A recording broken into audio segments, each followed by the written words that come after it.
Hey, how's it going YouTube? This is your boy Chosen and welcome to today's video where we are going to be explaining and ranking every card member's abilities. I know it's been a while since I've ranked any characters in the Naruto franchise, but with the manga going berserk almost every chapter, there's just too many things I just had to talk about first before I return back to these kind of videos. Another reason as well is mainly due to the fact that there was no way for us to scale Code, seeing as how he's been kinda pushed to the sideline, which we know now was for obvious intentions. So today I thought we'd start by analyzing every card member's abilities. Then moving on to ranking them in order from weakest to strongest. To start off, I think I want to begin with Deepa, who is Kara's anime only character. To be honest, I think Deepa is probably one of the most interesting characters in that organization because of his pretty big personality. In terms of abilities, however, Deepa possesses one pretty strong ability that varies. He's probably one of the least versatile characters in a sense to where if his primary ability, which we're about to get into, gets easily countered, well, he's screwed. Deepa possesses the ability to freely manipulate raw carbon into whatever he pleases. Obviously an entirely different use to the flame control, but by how it worked, it's basically the same thing. He can use it to shield himself or easily manipulate immense number of targets at once in various formations and launch powerful attacks at them in barrage that not even Sarada's Sharingan can keep up with. With this, Omui, a Kage nominee, and even Boruto attempting a Rasengan couldn't do a thing. Mitsuki's Snake Lightning was also ineffective when going up against his defense. In Boruto episode 169, Deepa battles with Shikadai, Chojo,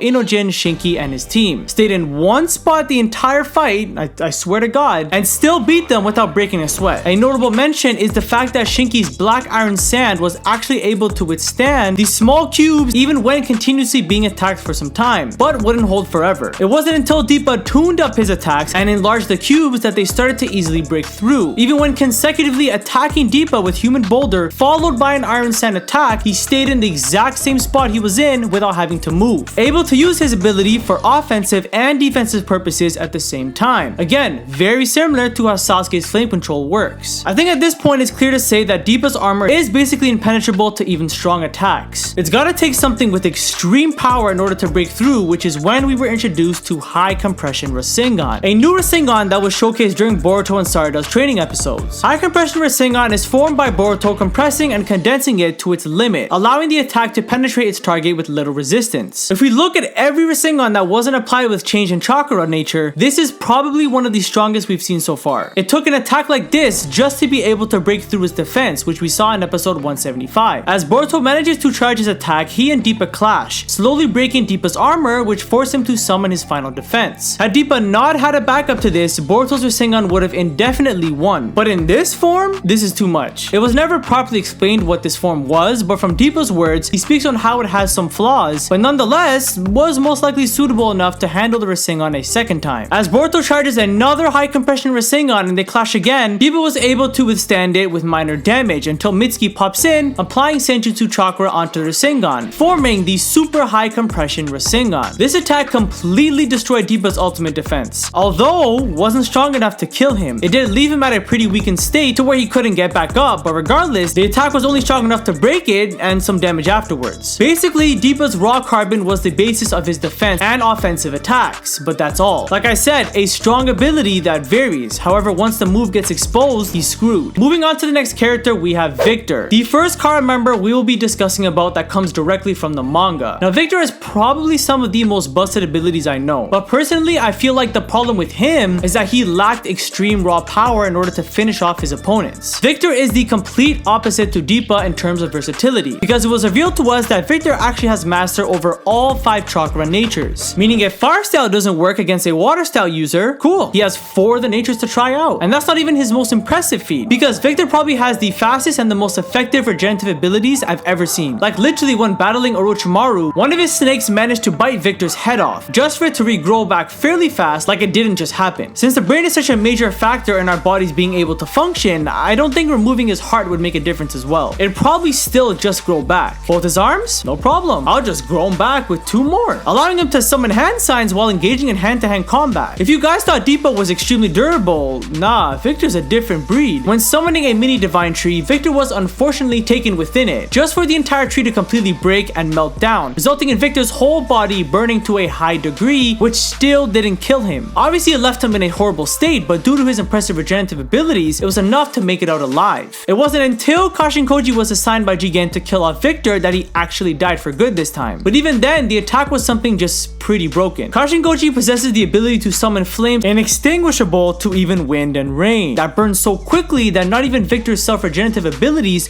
could keep up. It took that in order to actually finish him off. Regeneration aside, like I said, Victor is able to perform attacks from all 5 natures. The problem, however, is his lack of extreme raw power. His lightning style attack is strong, but not nearly as strong as Kiden. His fire style attack are kinda just ordinary fire style moves. His wind style is able to push opponents back at a far distance, but doesn't have that strong ability to slice opponents up like Tamari does. If Victor possessed even stronger offensive abilities, he'd be one of the strongest members for sure. Next up is Boro, and from here onwards, there are members we've barely seen fight in the anime, but have their own moments in the manga. Boro's only fight in the series is when he went up against Team 7, being Boruto, Sarada, Mitsuki, and Kawaki. I'm not gonna lie, for Boro being as big and intimidating as he looks, he is a pretty unique character, but honestly not as strong as I thought he would be. His character was built up to be someone who, in certain circumstances, was worse than Jigen, which I could see why, but honestly, nah, not even close. Boro possesses natural superhuman strength, being able to easily lift the kettle Naruto was placed inside. He's also pretty resilient, being able to take attacks like a Rasengan amplified by the power of both Kawaki and Boruto's karma and still regenerate like it's nothing. Another notable thing about Boro is his resistance to poison when being bit by Mitsuki's snake. Now, despite not being too crazy powerful, he is in fact a very skilled fighter. By being able to summon a dark mist, which is unaffected by wind style, Boro was able to launch a surprise attack by throwing shurikens laced by gunpowder, which instantly detonates when even slightly sparking. In terms of chakra natures, Boro was able to use fire, earth, and water release, but by combining the first two, he can also perform lava style as well. Now, Boro's hidden technique, which I imagine was the reasoning for Kawaki comparing him to Jigen, is the ability to release a fast-acting virus that is carried by his dark mist. This virus allows Boro to paralyze almost any target completely. The only reason, however, Team 7 was able to counter this move was because of Mitsuki biting off a chunk of his body with his snakes, revealing that Boro contains antibiotics that make him immune to the virus. Team 7 was then able to use this against him, catching him off guard. And lastly comes not something I'd say can be used for offensive reasons, but more so just a feat. Inside Boro contains a special core which is actually extremely vital to his body. This core acts as the source for his healing factor and just keeping his body intact. Once Sarada removed this and destroyed it, Boro just went on a rampage, enlarging himself into a monster uncontrolling of his body, although he was able to control his mind. As Boro consecutively takes down each Team 7 member, Momoshiki suddenly awakes within Boruto, revealing to us for the first time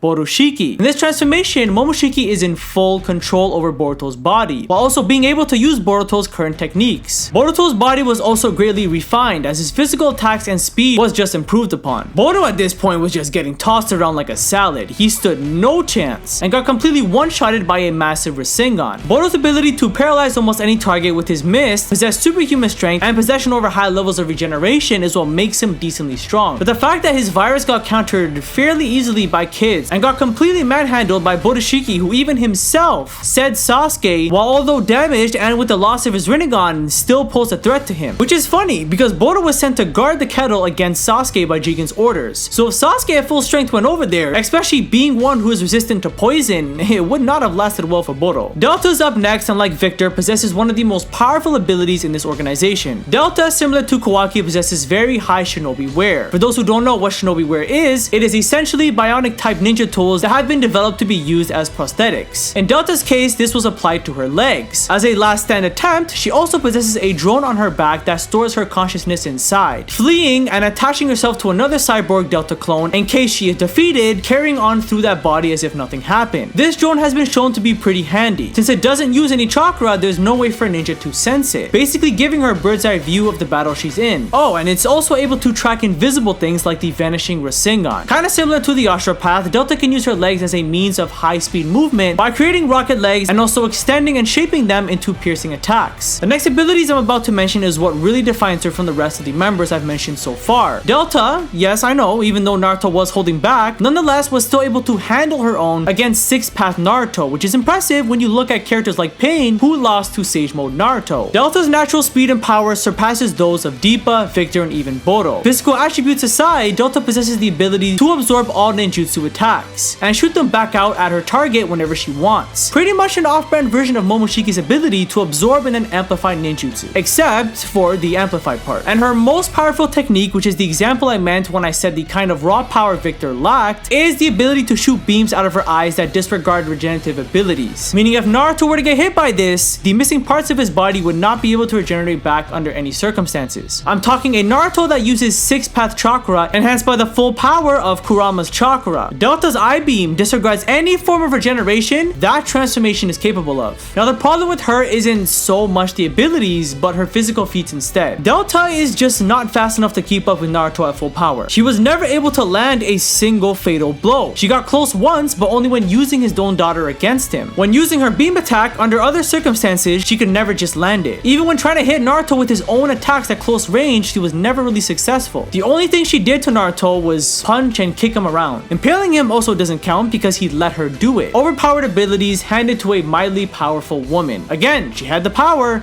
just lacked the speed to actually land an attack or the durability to keep up with Naruto, as he manages to knock her out by feeding into her eye absorbing ability, and finished her off with a massive Rasengan which, just like Boro, one-shotted her. Kashin Koji is up next, and some may be surprised by this, but to be honest, I feel pretty strong about this one. Kashin Koji is a clone of Jiraiya, one of the legendary Sanins. However, his skills in this series should not be underlooked. I know his short battle with Konohamaru isn't all too impressive, but when you look at the fact that he was basically beating him up with one hand and almost killed the guy in minutes, while it took Victor longer against a one-armed Konohamaru, says a lot between the two in terms of skills. The main reason I'm putting Kashin Koji over Delta is just purely because of his confidence in beating her so quickly before sending Amado over to Konoha, where Amado didn't tell Koji to stop and worry of Delta messing him up, but just told him to save time by putting Delta on pause. Obviously, this isn't the only thing I'm going to factor in here. Kashin Koji possesses impressive stealth, being in the presence of Victor without him knowing until he actually spoke. He was also able to defeat a weakened Jigen, which might not seem too impressive,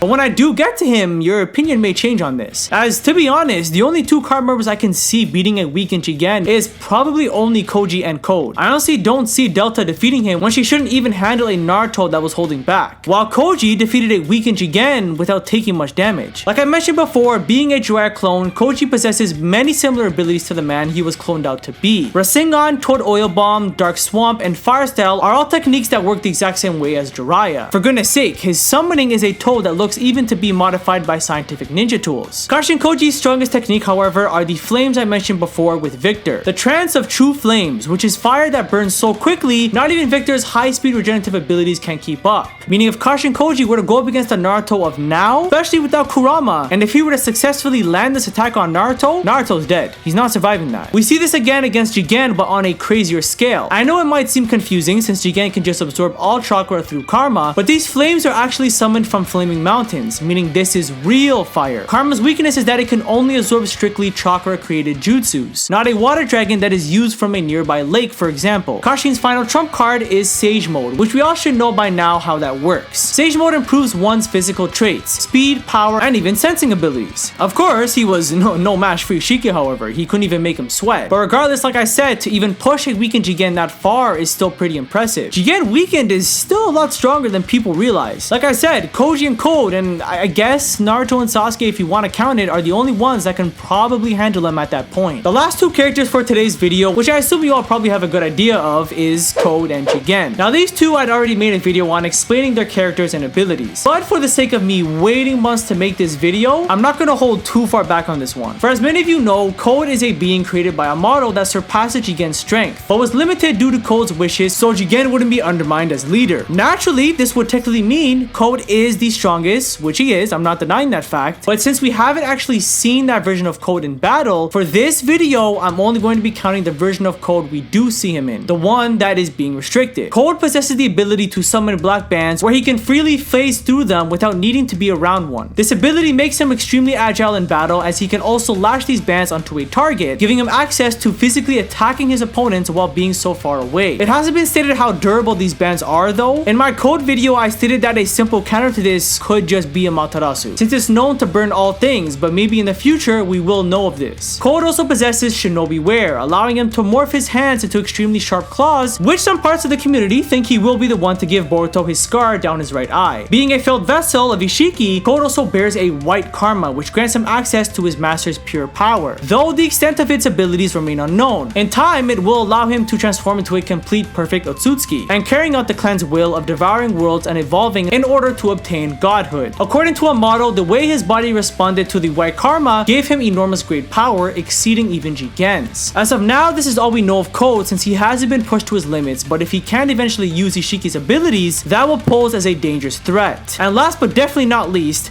the man of the hour, Jigen. Jigen / Isshiki is Kara's leader and the strongest villain in the Naruto franchise to date. Jigen's physical feats are unmatched, as he was able to handle both Naruto and Sasuke practically in a battle of taijutsu. Don't get me wrong, he did use ninjutsu in order to counter their strategies, but regardless, the feats he performed by just simply kicking and punching are pretty insane. Jigen, after matching up against both Naruto and Sasuke, was able to break through Sasuke's defense, being the perfect Susanoo, by just one kick, and take Naruto out of his Kurama avatar state by uppercutting Naruto in the chest, doing it both so effortlessly while also taunting the two. And that's just his physical feats. I haven't even gotten to his abilities yet. Jigen possesses the ability to shrink and regrow any form of non-living objects to extreme degrees by shrinking them to sizes unseeable to the human eye, counting the ability to shrink himself. Only Sasuke's Sharingan, from my memory, was able to spot a super mini-sized Jigen, so users who do not possess the ability to see the flow of chakra or chakra points like the Byakugan, it's most likely impossible for anyone else to spot him. Sensing could be factored here if it wasn't for the fact that Six-Path Naruto was not able to sense him regardless of his size, and was dependent on Sasuke to spot Jigen for him. I also must point out, Jigen sizing himself plays no factor in degrading his natural speed and strength. Mini Jigen is just as fast as normal sized Jigen. This has been proven many times throughout the manga. Aside from shrinking himself, like I said, he can also control the size of any non-organic object. Jigen's personal weapon are his rods, which he smartly uses to stick onto Sasuke in a small size, then regrow them afterwards without knowing they were even there, dealing fatal wounds. Even with Kurama, he stuck the giant avatar in place with the enormous sized rods that were once average. And that's just the offensive side to this ability. Defensively, he can basically shrink offensive jutsu so small to the point to where it basically looks like they deactivated. He did this twice with Naruto's Rasengan Barrage and Boruto's regular sized Rasengan. A secondary ability that follows from this concept of shrinking is the ability to send any object he shrinks into a dimension where time doesn't flow. Meaning if he wanted to save wine for a much later date in the future, he can simply shrink it, store it in that dimension, then have it reappear to any size he wants whenever he wants. In battle, he performed this technique against Kashin Koji, which caught him off guard, crushing his arm and legs completely. He stores giant cube-shaped objects in that time dimension, then has them reappear whenever he wants to crush his opponents with. This cube was revealed later on to also be able to block one sensing ability and destruct even Sasuke's Rinnegan. And lastly, when it comes to Jigen, he's also able to absorb chakra through the Karma Seal, as we saw it with Sasuke attempting to burn him through Amaterasu, which had no effect as he basically just ate it up completely. Another thing to note is that an alternate solution would have just been to shrink the flame to a much smaller size to where he would barely be able to even feel it. Jigen as a fighter is not only threatening when you just look at his raw power alone, but him as a strategist on the battlefield is what makes him frightening. During his first battle against Naruto and Sasuke, even though Naruto is technically the one who holds the most power between the two, he still posed Sasuke as a threat greater than Naruto, not because he thinks he's stronger than him, but because of Sasuke's ability to analyze any given situation and act fairly quickly. Combining this with his space-time ninjutsu, which also allowed him to find the Ten Tails, and the impressive kinetic vision of his Sharingan and the broken abilities of his Mangekyo, this at the time was Jigen's biggest threat. If Sasuke could find the Ten Tails, which was a very key piece to his plan going into effect, who knows what could happen next? Jigen could not risk his plan fumbling at the time. Sasuke was the biggest threat that approached him. So combining all these impressive feats together and giving it to a man who knows how to think as fast as he fights, yeah, I'm not surprised Naruto and Sasuke got their asses handed to them. If Jigen had the mindset of, let's say, Urushiki, I think Naruto and Sasuke might have been able to do more damage when fighting him the first time. But the fact that the only time they got him was when Sasuke kicked him twice, once being a surprise attack out of nowhere, that's when I realized how much of a power difference there is between these guys. Now, as promised in my community tab, I did say that I would rank them in order from weakest to strongest, and to be honest,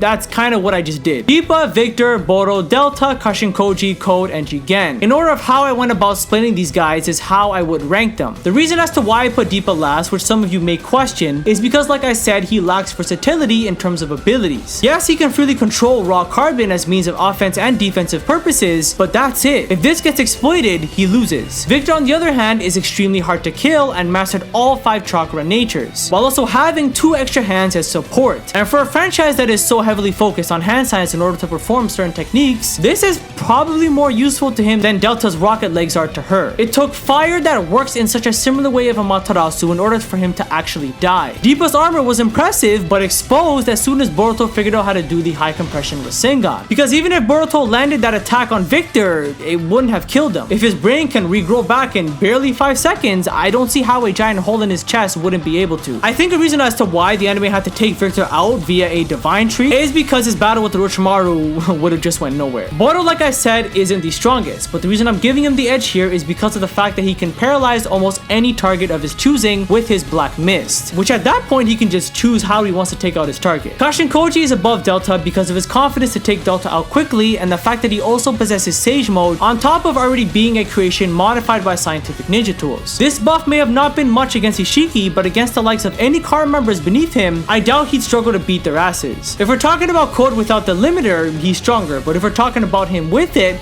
then Jigen's stronger. Pretty straightforward. And that's going to do for today's video. If you're new around here, I'd very much appreciate a like and a sub, and be sure to let me know what you agree or disagree with in the comments down below. Thank you guys for watching all the way until the end, and I'll catch you on the next one.